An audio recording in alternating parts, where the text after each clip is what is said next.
Assalamu alaikum, my friends. Welcome to another episode of Coffee and Captions, where we have a little bit of coffee and we talk a little bit about captions. We try to do this entire thing in under 5 minutes.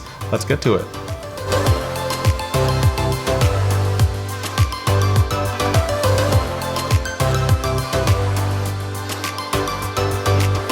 Okay, so today we're talking about Abraham's route. And if we look at this map right here, we can see that Abraham was born in Ur, and that is in what was known as Mesopotamia, right? Very close to Babylon. This is current day Iraq right here.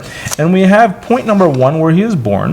And I'm just going to read the caption to you because it's going to be a lot more eloquent than me saying it myself. Abraham was born in Ur, 1. Possibly between 1800 and 1600 BCE. So we don't know exactly for sure, but roughly 2 millennia before Jesus Christ, peace be upon him. He traveled with his father and his nephew Lot to this place called Haran, which is right here. Okay. Now remember, and the story is in the Qur'an, Abraham is just not getting along with his father because his father is this really strict polytheist. In fact, he makes idols for a living. Abraham is confronting his father very gently, but saying, my father, why are you doing this? Can't you see the reality of who the Creator is? At that point, Abraham's father disowns him, and Abraham has to go on his way. And so what does he do here?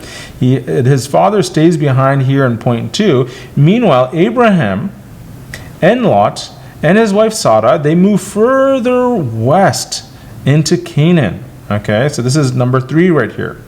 Okay, and at some point along the way, after they settle down right here, we understand that Abraham and Sarah travel to Egypt. So they go here to Egypt, number 4, and then later they come back.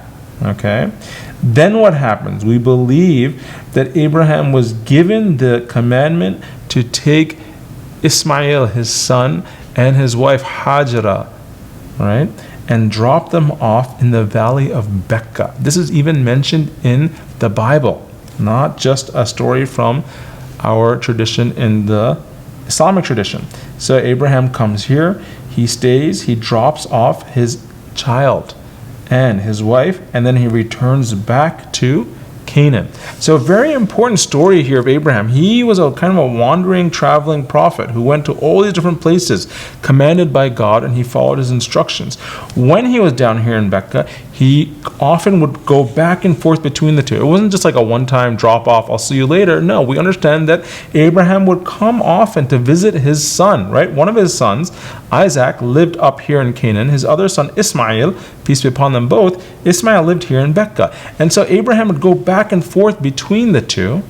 And we know that when Ismail alayhi salam was older, they were commanded to build the Kaaba right here, right? In the valley of Bekkah, now known as Mecca. And this is where Abraham prayed to God that his progeny should continue the message that was given to him. So what we're seeing in all of this is that this is the route of Abraham. Understand that Abraham was not an Arab. It's so easy to think all these prophets were Arabs or Hebrews, but Abraham was actually Babylonian, and he traveled all around and this is why you can see he is the father of these traditions, because he was in all of these different places, and Abraham is the father of our tradition. The biggest day of the year for us is the celebration of Eid, which celebrates and commemorates the story and the life of Abraham, peace be upon him, because he is, as the Qur'an says, the true monotheist. So anyway, that wraps up this episode. We're going to dive deeper in future episodes. Thanks so much for being a part of this.